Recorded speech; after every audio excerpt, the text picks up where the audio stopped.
The male protagonist, Yuji, is a special soldier with super combat effectiveness. To experience high school life, he comes to a school where there are only 5 girls, who soon join his harem after his debut. Yuji is so popular with girls because of the influence of a female warrior, who once taught him various combat skills as well as how to develop intimacy with girls. Let's get to know more about the enviable harem life of Yuji. The story begins with Yuji's application for high school admission. Yuji's superior, Yuria, is responsible for reviewing his application. She is also one of the supervisors of Yuji. According to the organization's regulations, Yuria conducts a background check on Yuji, whose father ostensibly owned an antique shop but secretly introduced politicians to channels for legal donations. His mother was a housewife, and his older sister Kazuki was known as a prodigy who had a very outstanding talent in academia and art, of which her drawing talent was the most prominent, and the paintings she created at the age of 10 were worth millions of yen. Sadly, she died in an accident. Anyway, from the data, there is nothing wrong with Yuji's background.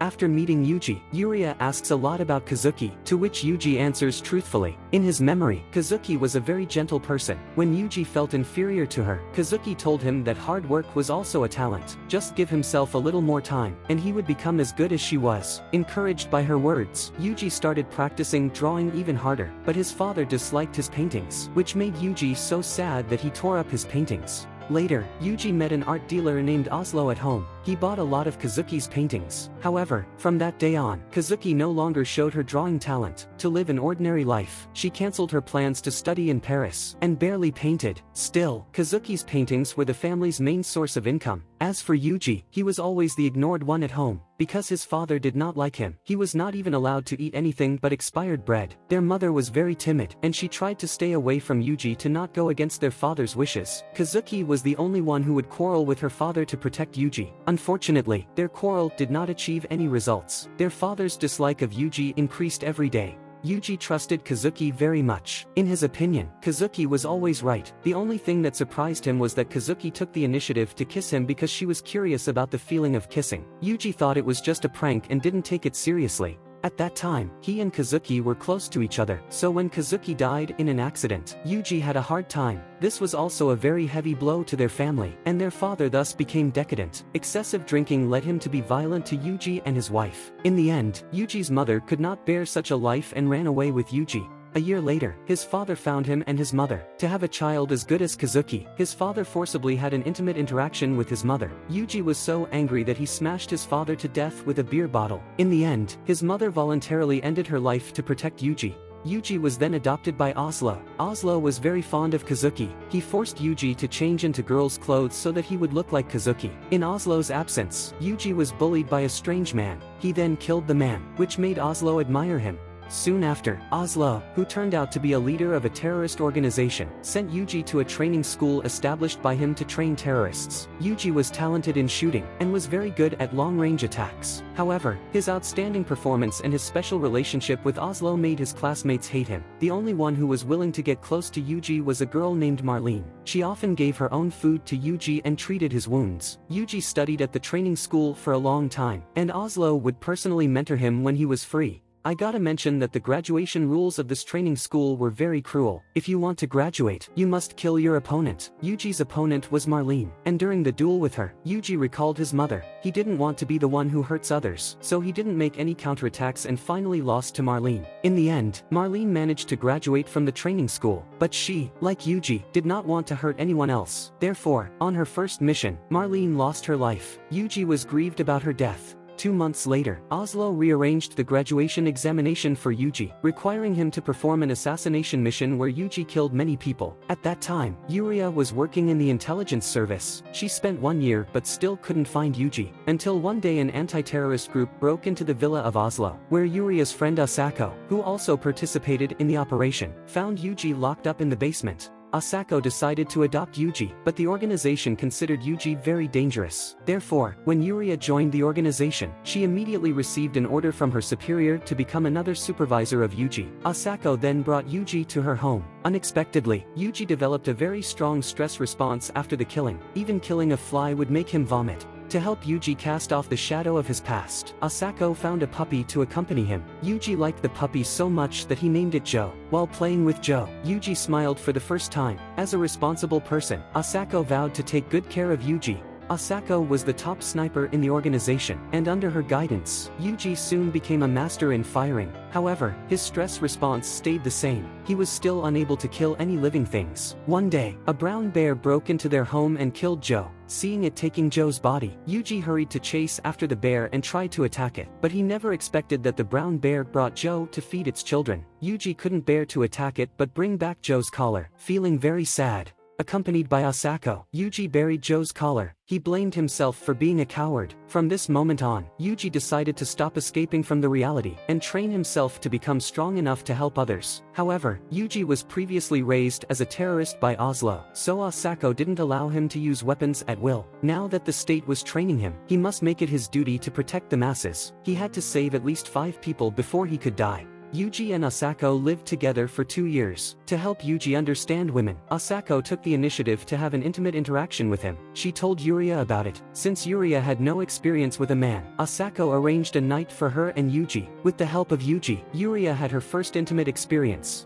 Yuji enjoyed his current life, but Asako's health condition was getting worse and worse. She had performed many dangerous missions and thus had many old injuries on her body. When Asako received another secret mission, Yuji completed it for her. Asako recognized Yuji's abilities and proposed to let him work for the anti-terrorist organization. But Yuria disagreed with her, as she didn't think Yuji should join the organization in order to repay the favor of Asako.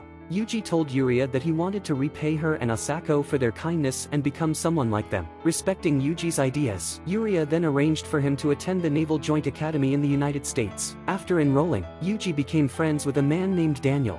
In the Academy's shooting competition, Yuji won the championship with his outstanding shooting skill. Second place came to a girl named Millie. She had a strong desire to win and insisted on competing against Yuji once again. Millie placed a can 200 yards away. As long as Yuji could hit this can, he would be the winner. But she never expected that Yuji really hit it. After the match, Millie developed a crush on Yuji. Before graduating, Yuji was sent to a squad of the actual combat unit. His teammates were Daniel, Millie, and Robert, a man who loves ACGN.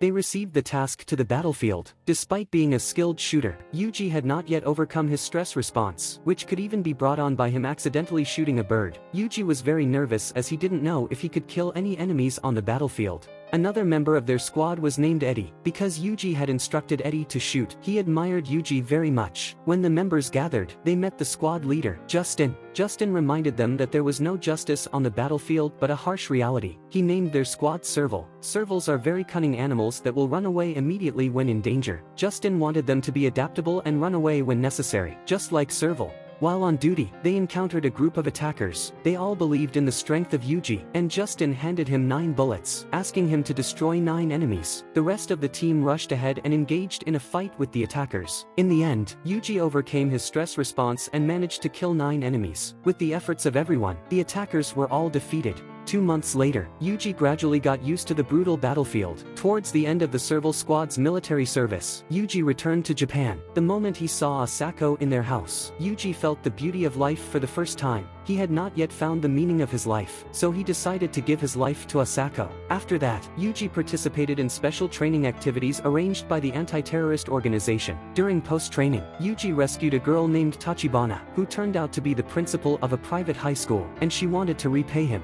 Yuji had never experienced the life of an ordinary person, so if given the chance, he wanted to be an ordinary high school student. After the training, Yuji inherited the code name of Asako and officially became a member of the anti-terrorist organization. While he was on a mission abroad, he received the bad news that Asako was critically ill. Asako was wounded on the battlefield, and the sequelae of a ruptured capillary recurred a few years later. In recent years, Asako had been taking strong tranquilizers because of her impaired vision. After the sequelae, Asako was so fragile that she could no longer be cured. Yuji rushed back to Japan to see Asako for the last time. He had regarded Asako as the meaning of his life. A future without Asako meant nothing to him, but Asako wanted Yuji to look forward. Life is very long, and only by keeping forward could he find the meaning of life. Accompanied by Yuji, Asako breathed her last. After Asako passed away, Yuji had been immersed in grief. To cheer Yuji up, Yuria moved him into her apartment. Yuji thought he and Yuria could heal each other and get through this most difficult time together. But when Yuria saw Yuji, she would think of Asako. Therefore, she rarely returned to her apartment under the pretext of her busy schedule. Yuji was alone in the apartment and found it very boring. At this time, he remembered that Asako had suggested that he travel to Hokkaido when he grew up.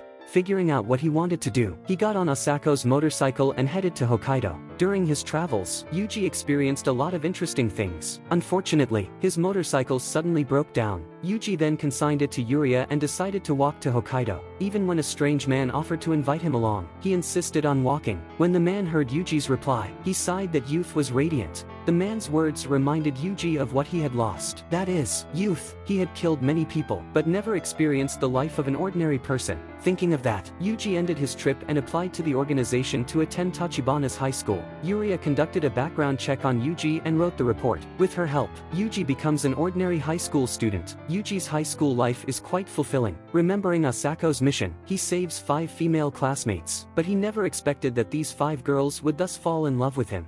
Meanwhile, Yuji receives an assassination mission. When identifying the target, Yuji discovers that the person is Oslo, and by reading Oslo's lips, Yuji realizes that the assassination mission is a hoax, which shocks him. Before he can react to it, Yuji is captured by Oslo's men. Yuji is controlled by Oslo to attack the consulate, which is reported on the news, and he gets identified as a terrorist. When the 5 girls see the news of Yuji, they are very worried about his situation. Just then, Yuji's investigation report is found by a girl named Sachi. When she takes the others to Yuji's room to see if they can find a clue, they see Yuji's diary on the wall. He killed many people in his life. Now that he has followed Asako's order to save 5 people, he is ready to leave this world. In search of Yuji, a girl named Yumiko contacts Robert, who tells Yumiko that Yuji was captured by Oslo. The Japanese government is developing a very powerful intelligence system, in which Oslo was interested. Thus he wants to control Yuji to negotiate with the government. On the day of Yuji's disappearance, Tachibana's school was unable to continue operating due to a lack of funds. The girls had to say goodbye to the school and found a new residence. Meanwhile, Yuji meets the avatar of Kazuki. It turns out that since Kazuki had a high IQ, her brain was made into an intelligence system after her death. Not only can she monitor global communications, but she can also control all the systems. Kazuki approaches Yuji in the hope that he can sacrifice for the sake of the country. Yuji did not expect to meet Kazuki, and he is willing to grant all her requests. Kazuki tells Yuji that in order to rescue him, the government promised to give Oslo 20% of its intelligence system, because Yuji is the only survivor of the ideal soldier program, the most important sample. If Oslo had used Yuji to make an army of robots, the consequences would be terrible. Oslo is a terrifying person, so Kazuki wants Yuji to kill him. Yuji takes on the task of assassinating Oslo, but he is curious about why Kazuki became an intelligence system. Pressed by Yuji, Kazuki recounts her tragic experience. After the bus rollover accident, the students had a huge disagreement, attacking each other and causing many classmates to die. What's worse, the survivors ate poisonous food while waiting for help. So except for Kazuki, everyone else fell ill and died. Kazuki was taken to the hospital for treatment. Because Kazuki had a high IQ along with keen observation and judgment, doctors believed that Kazuki should be the head of the intelligence system and reported it to the anti-terrorism organization. After 4 years of research and development, the intelligence system was officially launched. Knowing that Kazuki is still alive, Yuji feels very happy. He promises Kazuki that he will complete the assassination mission. After that, Kazuki contacts Yumiko. Like the other 4 girls, Yumiko loves Yuji. Kazuki overheard Yumiko preparing to rescue Yuji and wants to help them. Kazuki takes control of the rescue. She arranges the girl named Amain to familiarize herself with the battle route, while the others are in charge of raising money. They don't need to think about how to raise money, but just follow Kazuki's instructions. With joint efforts, they earn tens of millions of yen. As the preliminary preparation is done, Kazuki tells them the next battle plan. Yumiko is the commander of this operation. Before leaving, she emphasizes the importance of this plan, hoping that they will achieve the ultimate victory. The first step counts on the sniper. The youngest girl, Makaina, is very good at shooting, and she is in charge of sniping and escorting Yuji's vehicle. Then, Kazuki has a modified car and weapons for them to rescue Yuji. Finally, they are about to assault. Kazuki asks Sachi to prepare some non-lethal weapons to create an accident on the road. In order to rescue Yuji, Kazuki prepared a total of 6 plans. In addition to Yumiko, she also contacted Millie. Millie is now a pilot, and she needs to fly a fighter jet to help them. Kazuki's plan goes very well. However, she didn't expect that Oslo would put an explosive device on Yuji, which can only be unlocked by Oslo's key. Anyhow, with the cooperation of Sachi and Makaina, they manage to rescue Yuji, and Millie pilots the fighter jet to repel the pursuers behind them.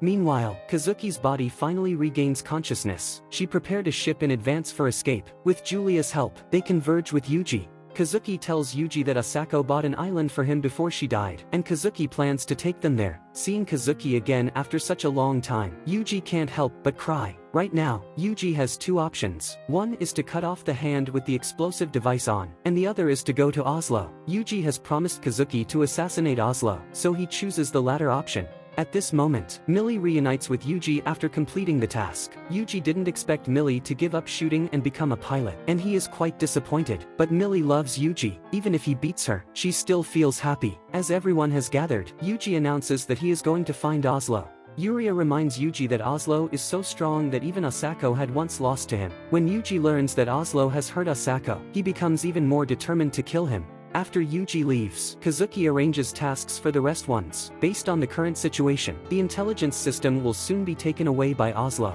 Since they can't get the system back anyhow, Kazuki decides to scrap it. The intelligence system is powered by tidal power facilities in the Pacific Ocean. As long as the cables located deep in the seabed are cut, the intelligence system can no longer function. After that, Kazuki hands over the follow-up to Yuria, and then goes to the island belonging to Yuji according to her original plan.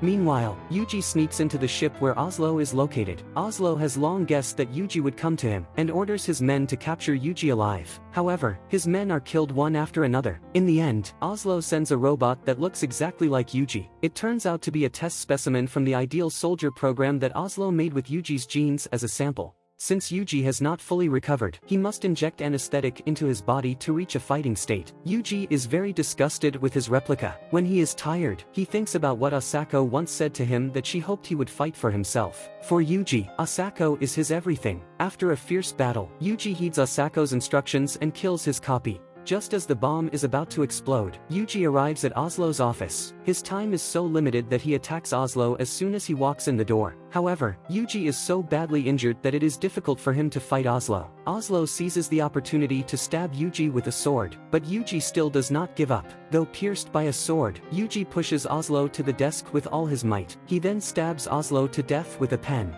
After Oslo's death, Yuji defuses the explosive device with the key, and leaves the office before the bomb explodes. Yuji is extremely weak now. In a trance, he seems to see Asako guiding him to find the exit. For the sake of those he wants to see, he has to go back alive. 2 years later, Tachibana re-establishes a school on the island, where they wait for Yuji to return. After 2 years of treatment, Yuji's body is finally healed. He is tired of life working in organizations, and he just wants to be a normal person. At the end of the story, Yuji returns to the island and lives a happy life in his harem. For him, this is the most beautiful paradise. That brings the end of this anime. As anime adapted from games, the series of Le Eden de la Grisaia is a surprise, of which Le Eden de la Grisaia is both a prequel and the ending of the story, while the other two represent how Yuji's high school life is like and how he rescues the 5 beautiful girls. If you would like to know more about this series, you can comment below, and I will continue to recap the rest of it. Also, don't forget to subscribe to my channel, and I'll see you in my next video.